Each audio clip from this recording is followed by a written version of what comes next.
Investor Daily, today's edition. Get your copy now.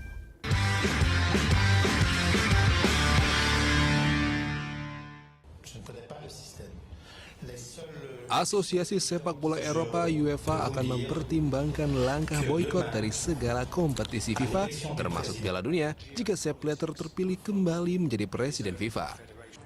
FIFA saat ini sedang dihantam skandal setelah 9 petingginya termasuk ke dalam 14 orang yang telah didakwa melakukan pemerasan, konspirasi, serta korupsi oleh Departemen Kehakiman Amerika Serikat, di mana 7 orang yang mendapat tuduhan tersebut sudah ditangkap di Zurich, Swiss. UEFA sebenarnya sempat mengusulkan agar Kongres dan pemilihan presiden FIFA ditunda imbas skandal korupsi ini. Namun hal itu bukan berarti UEFA berniat untuk memboikot Kongres FIFA. Disampaikan oleh Presiden UEFA Michel Platini, UEFA justru mengharapkan dengan tegas agar Sepp Blatter mundur dari pencalonan.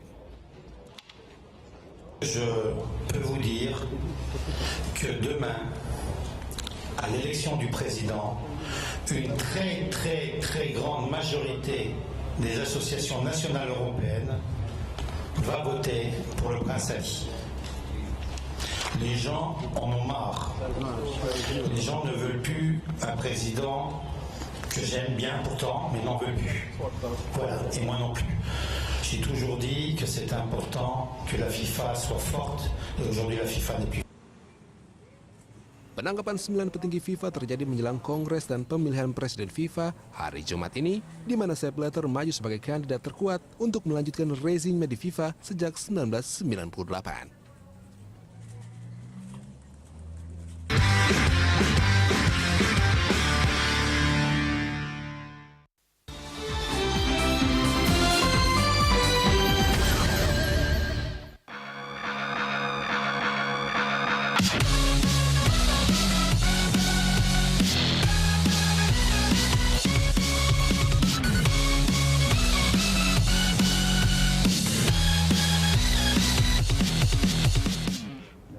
Kita lanjutkan dialog kita, masih terkait nasib PSSI di kancah internasional. Kami juga masih mengundang Anda nih untuk memberikan komentar lewat SMS, boleh di 0811-833-5551 atau bisa juga telepon lewat nomor interaktif di 021-52900-308 atau 021-52900-311. Baik, nah masih bersama dengan Pak CP dan juga Pak Aristo di sini. Saya ingin mengajak Anda untuk melihat di layar kaca beberapa tampilan grafis berikut ini. Nah, inilah daftar negara-negara yang pernah terkena sanksi dari FIFA. Ini ada Yunani, kita lihat 3 hari. Nigeria sempat 2 kali, ada 4 hari dan 10 hari. Kuwait 1 bulan, Peru 1 bulan. Lalu ada juga dari berikutnya. Di urutan kelima, Iran pernah 1 bulan, Irak 4 bulan, Ethiopia lebih lama lagi 10 bulan, Brunei Darussalam di negara tetangga juga 2 tahun. Ini adalah daftar negara-negara yang pernah terkena sanksi dari FIFA. Baik, nah sambil kita menunggu ada telepon yang masuk, kita akan coba angkat dulu. Oke, baik. Ke Pak CP dulu, rencananya sih hari ini FIFA akan mengeluarkan keputusan lah tentang konflik yang terjadi atas sepak bola Indonesia. Bila ternyata nantinya FIFA menjatuhkan sanksi bagi Indonesia, beneran bagaimana tanggapan dari tim transisi? Ya, sebelum ke sana gini, tadi saya mau koreksi Mas Aristo ya soal kita masih menjalankan aktivitas itu sebenarnya. Ya saya bilang aktivitas informal gitu Mas Aristo, ya nggak ada APBN juga gitu, kongko-kongko teman-teman tim transisi di luar kita ngopi-ngopi gitu kan nggak ada biaya dari APBN. Kita main bola juga nggak pakai APBN. Ya kemarin masih ada Mas, kemarin masih ada sedikit gitu. 2013 itu buat Kongres bukan buat main bola, itu juga sumbangan. Ya apapun bentuknya tapi masih ada gitu. Nah saya coba mau menanggapi soal yang sanksi FIFA. Jadi kalau soal sanksi FIFA itu apapun yang diberikan ya kita harus terima gitu ya. Hari ini aja UEFA malah ingin keluar dari FIFA gitu.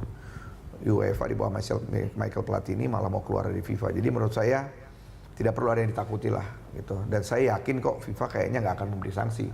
Ancaman ini sudah sering kali dilontarkan oleh FIFA berkali-kali. Bahkan kalau mau jujur, FIFA justru tidak menjalankan statuta FIFA sendiri. Gitu ya, itu terjadi ketika misalnya zaman dipimpin oleh Pak Nurdin Halid, 2 tahun di penjara Pak, Mas Christian ya, itu 2 tahun di penjara, nggak ada sanksi FIFA, gitu loh. Kalau mau, nah ini di mana konsistensi FIFA gitu? Dan ternyata, alhamdulillah hari ini kita tahu bahwa FIFA ternyata sarangnya Ada mafia gitu ya, skandal sekian juga. banyak orang ditangkapin gitu, dan saya nggak tahu gitu loh apa yang terjadi di FIFA ya. Terlepas dari itu semua persoalannya, saya cuma mau mengatakan bahwa feeling saya mengatakan bahwa FIFA tidak akan memberikan sanksi. Wah, itu Ya. harapannya sih semua Ya, orang harapan seperti itu. Nah, harapannya penelpon seperti apa? Kita coba Ya. tes dulu nih. Kita sudah tersambung dengan satu penelpon. Halo, selamat pagi. Halo, selamat pagi. Ya, pagi. Boleh suara lebih keras, Pak? Dengan siapa di mana? Dengan Pak Joko Handoyo di Jakarta, Pak. Oke, Pak Joko Handoyo, silakan. Bagaimana tanggapan Anda nih? Rencana FIFA hari ini akan mengeluarkan keputusan nasib sepak bola Indonesia. Oh iya, saya sebagai pecinta sepak bola Indonesia dan pendukung Merah Putih, kalau saya berpendapat untuk PSSI ya terutama, terus buat saya Pak Aristo ya, selama ini PSSI selalu berkutat di balik dan berlindung di balik statuta FIFA. Tetapi kenyataannya apa? PSSI yang dibilang tidak transparan, sepak bola gajah yang kemarin hasilnya mana, ya kan? Pelaku-pelakunya ada nggak yang dibawa ke meja hukum? Cuman sekarang statusnya Indonesia itu darurat prestasi sepak bola. Kalau saya bilang, ya udah selanjutnya saya mendukung keputusan Menpora atau negara karena apa? Kalau orang-orangnya masih orang-orang lama, PSSI, sampai kapanpun sepak bola Indonesia saya yakin tidak akan maju. Karena orang-orang PSSI itu hidup untuk mencari nafkah di PSSI itu, bukan untuk kemajuan sepak bola Indonesia. Baik, terima kasih Pak Joko Handoyo atas komentarnya. Kita tahan dulu sebentar. Bolehlah Pak Aristo ditanggapi dulu. Pak Aristo orang lama apa orang baru nih? Saya orang baru. Orang baru. Oke. Gimana tanggapannya Saya setelah? pertama orang baru dan saya tidak cari nafkah di PSSI. Oke. Ya, saya punya profesi lain. Aha. Itu yang pertama. Yang kedua, masalah transparansi. Ini sekali lagi transparansi. Kalau transparansi yang mana? Kalau transparansi pertama mengenai tadi laporan keuangan PSSI, Mas bisa download di website PSSI. Oke. Ya, itu yang pertama. Yang kedua, masalah hak siar. Itu sudah pernah dilaporkan ke KPPU dan kita sudah jelaskan semua sudah clear. Ya, tahun 2013 PSSI juga sudah pernah dilaporkan ke KPPU. PSSI sudah pernah dilaporkan kemanapun. KPPU, KPK, kepolisian, semua sudah. Yang belum Komnas HAM kali ya. Iya mungkin Komnas HAM juga. Iya boleh, mungkin ya Komnas HAM juga belum, atau ke BNPT penanggulangan teroris juga mungkin belum. Oke. Ya. Kemudian tadi masalah tadi ternyata berlindung di balik statuta FIFA. Ya, termasuk juga saya mau ninggalin Mas Cepi nih, masalah FIFA sarang mafia. Ini menarik ya. Pertama saya mau katakan bahwa mereka ini baru ditangkap, satu ya. Proses hukumnya masih jauh, ya. Itu atas request dari Department of Justice Amerika. Mereka itu mengedepankan presumption of innocence. Okay. Itu masih jauh prosesnya. Pertama proses ekstradisi dulu, pengadilan ekstradisi dulu pertama. Yang kedua pengadilan di Amerika sendiri. Dakwaannya mesti dikonfirm sama grand jury dulu. Jadi jangan seolah-olah orang ditangkap, wah ini orang udah pasti mafia, salah. Nah ini saya mau luruskan, ya. Karena saya orang hukum, saya meluruskan itu pemikiran yang salah. Kalau orang ditangkap belum tentu dia salah.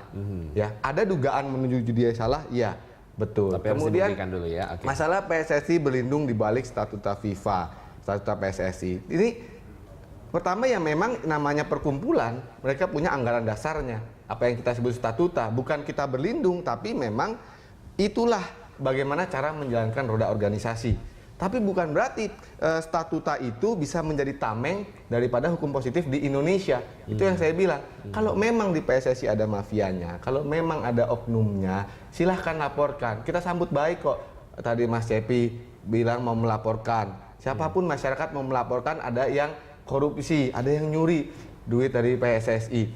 Nah, kemudian yang terakhir, ya, PSSI itu, ya, dalam pembiayaan tim nasional itu terakhir tahun 2013 kita dikasih uang sama negara. Tahun 2013 APBN itu bukan untuk main bola. itu untuk Kongres itu bantuan. Ya, menanggapi Mas CP juga ini beda dulu. Kita mau disanksi, ini beda permasalahannya. Kalau dulu itu PSSI sama PSSI-nya berantem. Kalau sekarang lebih tensinya lebih tinggi lagi PSSI dan pemerintah. Pemerintah yang mau masuk kepada PSSI lewat cara-cara kekuasaan. Oleh karena itu kita uji, ya PT UN kan kita uji karena dia fungsinya adalah melindungi hak individu warga negara, termasuk PSSI. Kita uji dan ya PT UN mengkonfirmasi sementara putusan argumentasi sementara. Tadi bagaimana dengan yang Pak Cepi katakan tadi soal Pak Nurdin Halid dulu, yang dimana inkonsistensi FIFA dalam statuta akhirnya sendiri. Kan muncul komite normalisasi. Mungkin Pak Cepi lupa, ada yang namanya komite normalisasi dibentuk tahun 2010. Ya, tapi setelah 2 tahun berjalan, Pak. Iya, waktu itu maksud saya pada saat 2 tahun di dalam penjara itu kan masih belum keluar sanksi. Anggaran dasarnya memang saya luruskan Pak Cepi. Anggaran dasar direvisi tahun 2010. Dulu ya, sekarang anggaran dasar sekarang yang namanya Ketua Umum PSSI atau Presiden PSSI tidak boleh pernah dinyatakan bersalah. Pernah dipidana tidak boleh. Apalagi sedang menjalani pidana karena kasusnya di Indonesia. Nah, pada waktu itu statuta FIFA dan PSSI merubah anggaran dasarnya. Turunlah terjun komite normalisasi namanya dulu. Komite normalisasi melahirkan, kemudian akhirnya ujungnya adalah Kongres Solo 2011. Pak Johar Arifin terpilih sebagai Ketua Umum. Pak Nurdin Halid waktu itu tidak diakui juga oleh pemerintah. Tapi pada waktu itu, waktu Menporanya Pak Andi Malarangeng, bentuk pengakuan SK terhadap PSSI itu bukan organisasi sebagai keseluruhan, tapi terhadap Bapak Nurdin Halid sebagai Ketua Umum. Ini yang mesti dibedakan. Kalau SK-nya Menpora seperti yang sekarang, PSSI sebagai the whole entity, sebagai badan hukum.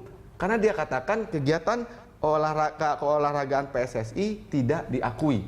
Nah, itu artinya seluruhnya tidak diakui. Tetapi di satu sisi asosiasi provinsi jalan, klub harus jalan. Loh, padahal asosiasi provinsi dan klub itu kan PSSI juga. Loh, ini jadi sebenarnya ini yang makanya kita uji karena banyak kontradiksi di dalam SK tersebut. Ini yang membedakan, yang harus dijelaskan. Ya. Nah, ini tadi terkait dengan pembahasan saya di awal, Pak Cepi, mengenai kan Bapak juga optimis kalau FIFA tidak akan menjatuhkan sanksi seperti itu. Tapi seandainya Pak, ini kita berasumsi only if ya misalnya seperti itu, artinya bisa nggak ikut ajang internasional termasuk juga SEA Games U23 kita. Gimana tuh Pak tanggapannya? Ya, saya nggak mau berandai-andai dulu lah Mas Kris ya. Saya nggak mau berandai-andai dulu. Dan ya kita lihat sejarahnya lah. Pernah nggak sih FIFA ngasih jatuh sanksi sama kita? FIFA tuh punya concern yang luar biasa dengan Indonesia. Ya, dan dalam kalkulasi politik FIFA, menurut hitungan saya Indonesia adalah pasar yang sangat luar biasa gitu loh. Jadi saya nggak percayalah kalau FIFA mau memberikan sanksi, karena itu terjadi di Indonesia ini. Ya udah lihat lah kasus-kasusnya begitu banyak, dibentuklah komite normalisasi gitu loh, nggak ada sanksinya gitu. Oke. Jadi kita nanti akan sambung lagi di segmen berikutnya, ini makin seru saja. Tetap bersama kami pemirsa, Dialog Jurnal Pagi akan segera kembali.